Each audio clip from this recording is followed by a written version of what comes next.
Una en punto de la tarde comienza Málaga en blanco y negro aquí en Canal Málaga Televisión. Después del descanso de la semana pasada por el Día de la Constitución, volvemos para seguir rescatando historias del pasado de Málaga. Además, hoy vamos a dedicar el programa a un suceso que ocurrió en el año 1976 y que entonces podemos decir ya que copó grandes titulares de periódicos y de medios de comunicación nacionales. Fue el accidente, no sé si recordarán, que sufrieron, como les he dicho, en el año 1976 5 espeleólogos alicantinos que quedaron atrapados en la Cueva del Gato. Para contarnos qué es lo que pasó, cómo quedaron atrapados, cómo fueron esas labores de rescate y ese triste final, porque uno de esos espeleólogos falleció. Se encuentra ahí conmigo José Enrique Sánchez. Muy buenas tardes. Buenas tardes, un miércoles más. Además, hoy además de aportar las imágenes y los vídeos, tu experiencia en calidad de espeleólogo.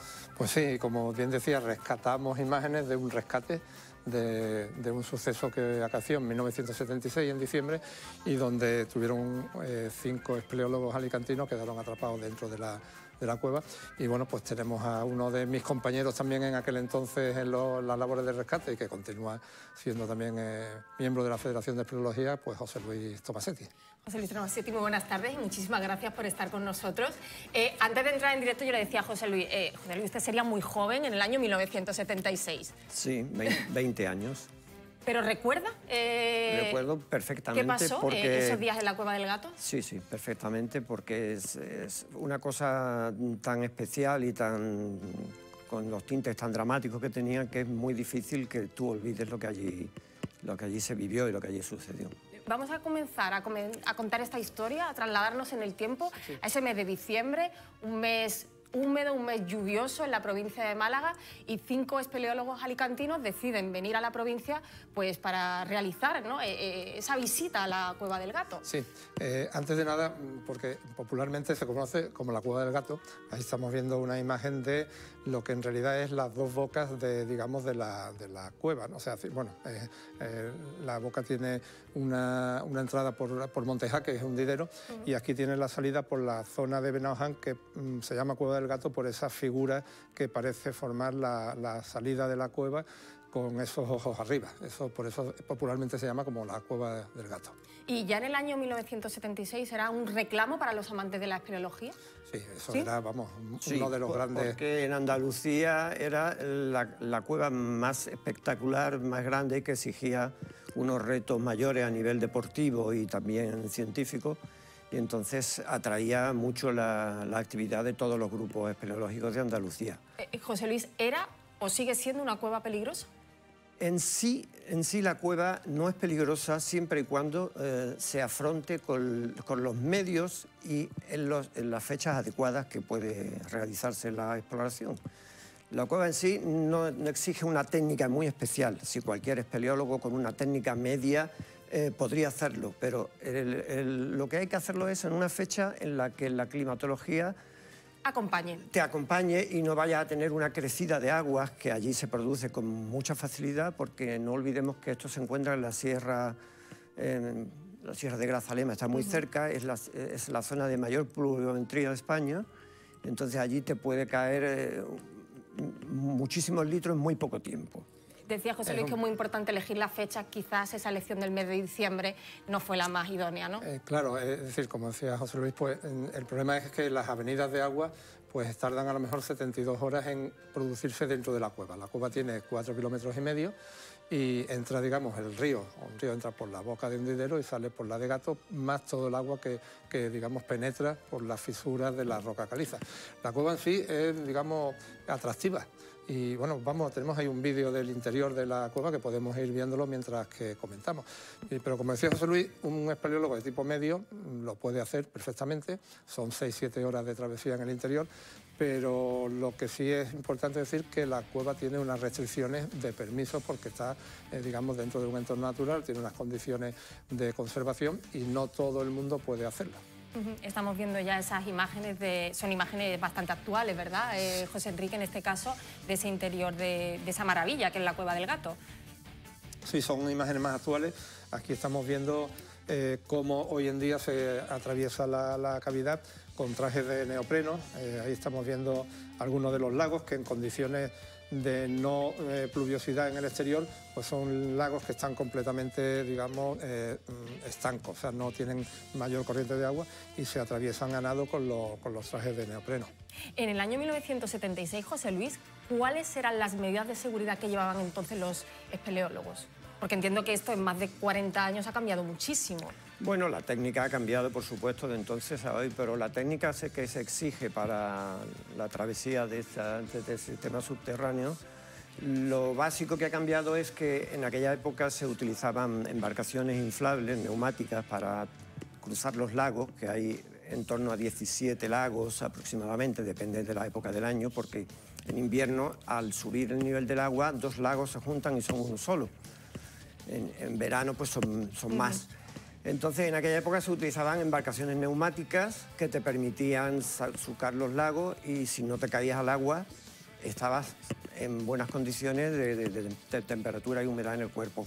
Ahora se ha recurrido al uso del traje de neopreno, se hace la travesía a nado, que es más segura en cierto sentido, aunque también tiene el inconveniente que el neopreno pues, te quita una movilidad. Te limita un poco, ¿no? Te limita cosas que puedes hacer que no serían sin él. Estamos viendo en las imágenes cómo efectivamente se cruzan ahora los lagos pues a nado. El propio neopreno te sirve de flotabilidad positiva, o sea que digamos no tienes que hacer un esfuerzo especial en nadar, pero sí que bueno, tienes continuas entradas y salidas en el agua y bueno, tiene un atractivo importante para los espeleólogos, no solamente Andalucía, sino que es uno de esos recorridos que espeleólogos de toda España están a primeros de año esperando la apertura de petición de los permisos conforme a unos requisitos que exige la Consejería de Medio Ambiente y están esperando porque hay un cupo. Sí, y en cuestión de horas se acaban los permisos. O sea, que es una cueva, un espacio muy demandado. Tienes que solicitarlo el 1 de enero a primera hora y si no, no tienes permiso porque se acaban. Claro, pues eso, hay un cupo. Hay que tener en cuenta también que aquí en la cueva, con independencia de esa posible peligrosidad, en esas fechas o momentos en los que puede haber mucha agua, en la cueva de Hundidero Gato es ahora mismo uno de los centros de hibernación de murciélagos de quirópteros más importantes de Europa. Por lo tanto, está completamente protegida. Nos volvemos a diciembre de ese año 1976. Un grupo de espeleólogos procedentes de Alicante, en concreto 5 personas, llegan a la provincia de Málaga pues, con la idea de descubrir esta cueva del Gato. No sé si habrían estado ya ellos en alguna ocasión. ¿Y qué pasó, José Enrique? Bueno, ellos no habían estado nunca, estamos en el año 76. Realmente la cueva, la primera vez que se hace la travesía completa fue en el año 70 por compañeros de un grupo de Sevilla y en el año 71 hubo un campamento nacional con espeleólogos de toda España donde se hace la primera topografía espeleológica de la cueva y ellos no habían estado nunca. Tenemos fotos de cómo se hacía la travesía en aquel entonces, decía José Luis antes que no se hacía con los trajes de neopreno, se hacía, pues como estamos viendo en esa fotografía, pues con botes neumáticos hinchables. Ese es el bote del que nos hablaba José Luis, ¿no? Sí, yo soy el que va en el bote de atrás. ¿Ah, sí? ¿Estamos hablando de qué año? Eso fue en el 73, concretamente el 8 de noviembre del 73. Era muy jovencito y era todo un riesgo, ¿no?, adentrarse en esa fue cueva. mi primera travesía, pero no fue la última. Porque al poco tiempo de estar allí, yo fui acompañado de Enrique y miembros de su equipo. Me quedé muy bien con el trayecto que había que seguir y volví muchas veces con otros miembros del grupo en el que yo estaba, que era el grupo de Marbella. Bueno, fíjate que aquí hay unos botes neumáticos donde entrábamos 2 espeleólogos en cuclillas y bueno, pues con la cuerda recuperabas y llevabas porque no había botes para todos. Y los trajes que se llevaban eran monos de tela convencionales como los de los mecánicos, o sea, que como decía José Luis, intentabas no caerte al agua, porque claro, si te caías al agua ya lo llevabas bastante mal por la temperatura, con los trajes de neopreno, ¿no? Pero era la forma en la que estos espeleólogos alicantinos comenzaron esta travesía en 1976, con este sistema que cuando los lagos tienen la corriente de agua es prácticamente nula, pues se va muy bien, pero cuando hay agua en avalancha, pues el bote, digamos, se convierte en muy inestable. ¿Por qué creéis que no fueron acompañados por espeleólogos más locales de la provincia, que a lo mejor ya tenían cierta experiencia, que habían estado en otras ocasiones? Bueno, a lo mejor hubiesen estado más seguros, ¿no? Yo creo que en aquella época la espeleología en España no es lo que es hoy, que hoy estamos todos muy interconectados y hay una comunicación entre federaciones y tal. En aquella época Andalucía era un poco subestimada. Digamos que cualquiera de fuera decía, si eso lo hacen ellos, eso lo hago yo. Y la cueva en sí no tiene dificultades. El problema es que la cueva hay que conocerla un poco científicamente. La cueva tiene un funcionamiento hidrológico que si tú no sabes un poquito cómo funciona, pues cuando entra crees que no llueve, entro. Y resulta que hace 2 días llovió. Y el agua se va filtrando, ¿no? Esa agua está en curso y cuando yo estoy dentro es cuando el agua llega a la cueva. El agua que circula por la cueva no es exclusivamente el agua que entra por la boca de un hundidero y llega a Gato. La cueva en el interior tiene aportes laterales de agua que vienen de cuencas de recepción como el Polié de Montejaque, etcétera, etcétera. Entonces tú entras sin conocer aquello, tú no sabes que hace 2 días llovió, no conoces la pluviometría, que todo eso está muy controlado. Tú puedes ir al Instituto Hidrográfico de hecho yo tengo aquí datos de caudales. Cuando sucedió el accidente, las lluvias de Montejaque ese año eran de 282 litros. Ya hablamos de una lluvia fuerte. El nivel de salida, en la boca de Gato hay una regla que marca en centímetros el agua que sale. Marcaba 1,38. Estamos hablando de un caudal de 14 metros cúbicos por segundo. Una auténtica barbaridad, claro. Una barbaridad. Y además había otro factor que tú podías considerar, y es que en la boca de hundidero hay un pozo que fue construido en la época de 1920-30 por la compañía sevillana, que estaban haciendo un pantano, intentando embalsar el agua que cae en esa sierra.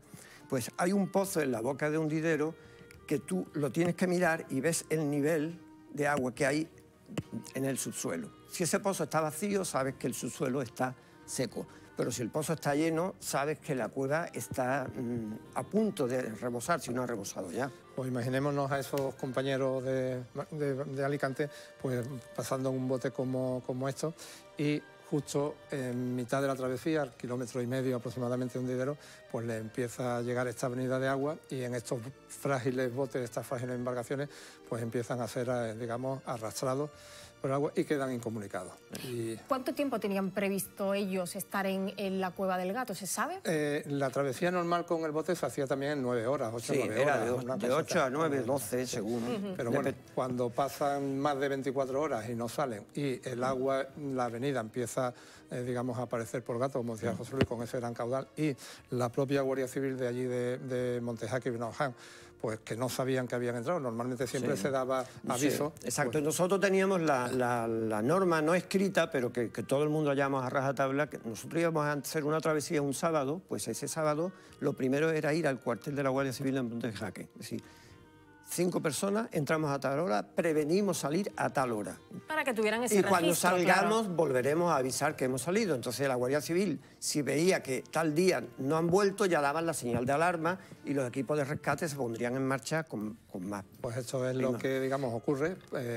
Pasan esas 24 horas largas y la novia de uno de ellos, que se había quedado en el exterior, pues da la alarma y, bueno, pues ya comienza todo un movimiento de rescate y de los medios de información que había en aquel entonces, y que bueno, tenemos un vídeo con portadas de estos periódicos que recogen cómo se trató informativamente este suceso. Vamos a ver la dimensión nacional que tuvo, sobre todo en los medios de comunicación, ese accidente que habían sufrido esos 5 espeleólogos alicantinos en la Cueva del Gato. Al mediodía del lunes 6 de diciembre de 1976 surgía una señal de alarma en el pequeño pueblecito de Benaoján, en Málaga. Había 5 espeleólogos alicantinos en el interior del complejo kárstico Hundidero Gato, popularmente conocido como la Cueva del Gato. No se tenían noticias de ellos desde que habían entrado en la cueva el día anterior, temiéndose por sus vidas debido a la gran cantidad de lluvia caída en la zona en los días precedentes.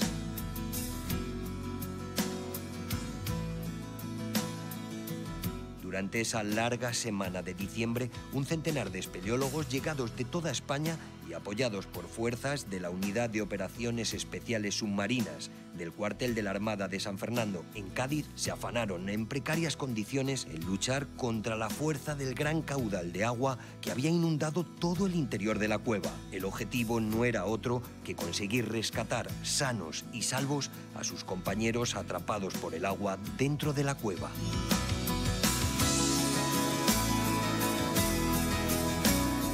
Encomiable fue la gran solidaridad mostrada por los vecinos de Benauján, que dieron cobijo a los numerosos rescatadores en viviendas y locales de todo tipo, facilitando además comida y víveres a los equipos rescatadores durante esas intensas y largas jornadas. Este suceso acapararía la atención de numerosos medios de comunicación de toda España durante los 7 días que duraron las tareas de salvamento, en lo que fue el primer gran rescate en una cueva acaecido en nuestro país y que además le costó la vida a uno de aquellos espeleólogos, José Manuel Vera Catral.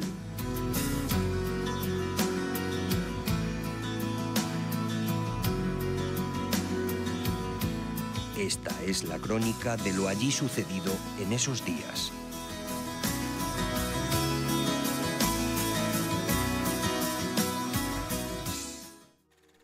Pues una provincia, un país movilizado y casi una semana se prolongaron las labores de rescate. Sí, prácticamente algo más de una semana, porque con los equipos que teníamos, que eran, digamos, estos botes neumáticos, entrar en la cueva era infernal.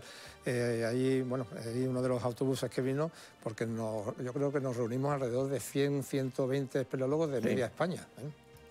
Ahí os movilizasteis, todo decía que no había mucha comunicación entonces, pero no había comunicaciones como ahora, pero sí que había que darlo todo. Todos teníamos el teléfono de todos y en cuestión de horas nos comunicábamos y la movilización siempre era inmediata. Aquí, pues, antes hemos visto un pequeño microbús que vino, creo que de la zona de Madrid. Ahí hay ese Land Rover que era de la Diputación de Granada, los vehículos nuestros, y en cuestión de 48 horas, pues nos fuimos reuniendo allí, pues casi 100 y pico de espeleólogos, intentando entrar por las dos bocas al mismo tiempo, tanto por Hundidero como por Gato, para ver en qué punto podían estar atrapados. Claro, es que no se sabía, se ignoraba ellos qué iban a hacer, eso, si volverse, si continuar. ¿Se podía mantener comunicación de alguna manera con ellos, a ver si estaban vivos, si no lo estaban, en qué parte de la cueva estaban? No, la comunicación imposible. Imposible saber. Es que ni siquiera hoy en día los teléfonos móviles sirven, porque dentro de la cueva la transmisión por onda es prácticamente nula. Entonces no se sabía en qué punto podían haber quedado atrapados, ni cuál hubiera podido hacer su reacción de si se hubieran parado justo cuando hubieran empezado a notar el agua o hubieran continuado hasta el fondo. Por eso ese fue el error de ellos, el desconocimiento del funcionamiento hidrológico de la cueva les hizo querer salir a toda costa, cuando lo prudente habría sido buscar un sitio alto y esperar. Hay que bajar un poquito el agua, ¿no? A que bajar el agua y no querer atravesar. El compañero que falleció allí falleció intentando avanzar en medio de una cascada de agua y lo arrastró la corriente con tal fuerza que rompió la cuerda que lo bajaba. Una cuerda que hablamos que tiene una carga de ruptura de 1.500 kilos. Y la fuerza del agua rompió la cuerda y se llevó el cuerpo. Claro, fíjate que, mira, esa ambulancia de la época que claro, hoy la vemos y parece una ambulancia. Eso es una ambulancia de la Cruz Roja de Ronda. Entonces, bueno, es que fue el primer gran rescate o el primer rescate que hubo en España de una envergadura de este tipo. Sí. Entonces, digamos, nos pillaba todo. La semana pasada teníamos las inundaciones de Málaga en el 89 y también se decía, no había ni protección civil, prácticamente aquello estaba en Mantilla. Bueno, pues en esta época no había ningún medio y éramos nosotros mismos. Y como decía José Luis, lo normal en este tipo de situaciones hoy en día es buscar un punto, digamos, caliente que se llama, un punto seco donde esperas a que vengan a rescatarte. Claro, lo sensato es eso. Si tú ves que hay problemas, te van a venir a buscar. Espérate y no te arriesgues. Claro, y van pasando los días y me imagino la angustia de todos esos familiares, amigos, allegados, esperando en las inmediaciones de la cueva. Yo sostengo la teoría que te dije antes de que nos subestimaban, en el sentido que yo iba dirigiendo la cordada que los rescató. Yo fui el primero que le tendió la mano a los rescatados con la sorpresa de decir, digo, dame la mochila. No, yo puedo. un orgullo y una cosa... Pero Bueno, esta foto es... venimos a rescatarte después de un montón de días. Sí, sí. ¿Yo puedo? Esta foto es de la novia de uno de ellos, que fue la que dio la voz de alarma.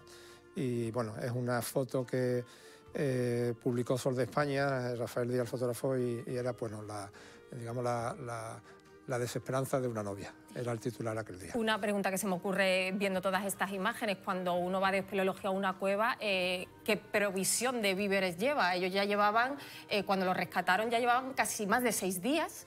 Tenían previsto, como me decíais al principio del programa, ir para estar una media de unas 12 horas. Entiendo que la comida ya escaseaba, ¿no? No tenían comida porque nada, además, claro. en toda esta travesía que el agua les arrastra, pierden, digamos, la mochila con los víveres. O sea que prácticamente tenían agua, porque la cueva llevaba bastante agua y bueno, eso... Bueno, alguna mochila llevaban, porque ya te digo que yo le pedí ayudarle con su mochila, ayuda que rechazo, y una mochila llevaba. ¿Qué había dentro? No lo sé. ¿Y cuándo? Porque decía yo al principio del programa y lo hemos comentado, se ha visto también en el vídeo, pues desgraciadamente la expedición finalizó con el fallecimiento de uno de los espeleólogos, con José María Vera. ¿En qué momento se perdió del grupo? ¿Fue prácticamente el primer día que entraron en la cueva o permanecieron juntos durante varios días y fue al final? No, fue al principio. Digamos que en el primer tercio de la cueva es cuando se les complicó la subida de agua y en ese primer tercio es cuando lo perdieron. Es que, digamos, la cueva se convierte en una especie de ratonera a partir de ese primer tercio. En la primera parte, aunque llueva, salvo que sea en el momento, apenas entra agua. Pero a partir de ese primer tercio es cuando empiezan a aparecer cascadas de 15 a 20 metros, porque las galerías en la cueva, llega a haber galerías con 80 metros de altura. Entonces empiezan a aparecer cascadas y ¿qué ocurre? Pues que ya te es imposible retroceder contracorriente. Entonces ellos deciden seguir avanzando, en vez de haberse esperado, seguir avanzando. No confiaban en que se les pudiera rescatar. Es que la cueva es un descenso, vas bajando una serie de obstáculos que una vez que bajas el primer obstáculo ya no tienes marcha atrás, si no dejas la cuerda puesta. Pero claro, tú llevas una cuerda que la vas utilizando en los sucesivos obstáculos.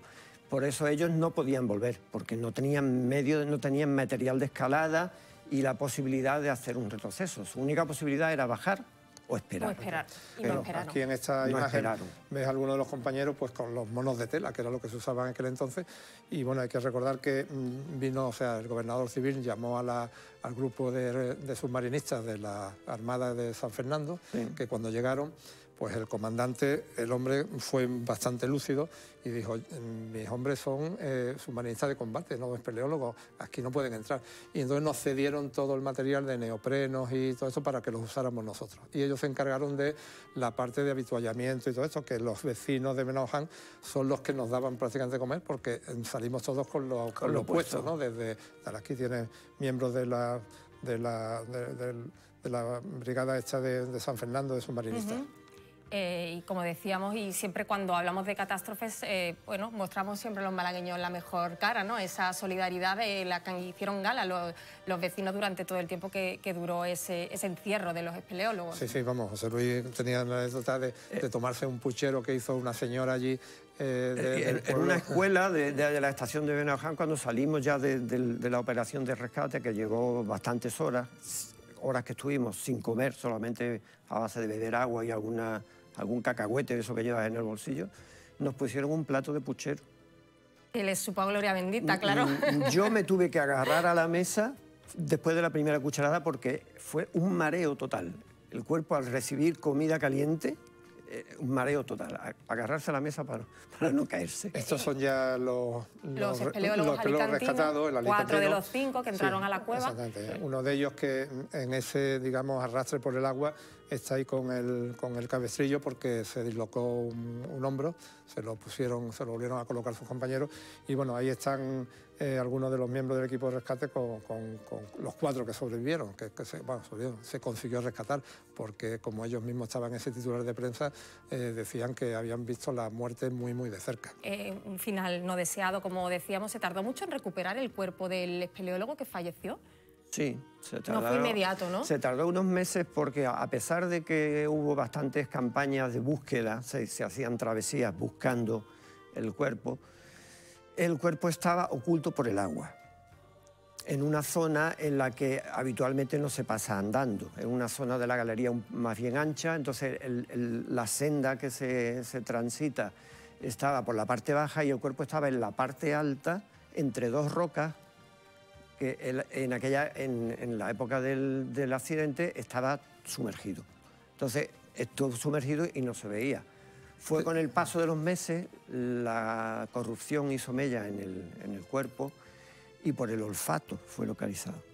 Pues son imágenes que tenemos y que traeremos. O sea, que habrá segunda edición. Entonces no termino de despedir a José Luis, ¿no? Vendremos con imágenes, incluso declaraciones de los... Ese material está documentado y tenemos mucho... Y bueno, veremos en qué situación se encontró el cuerpo, cómo se extrajo y con comentarios de algunos de los protagonistas en un próximo programa. Pues José Luis Tomasetti, ha sido un placer. Muchísimas gracias por haber estado con nosotros.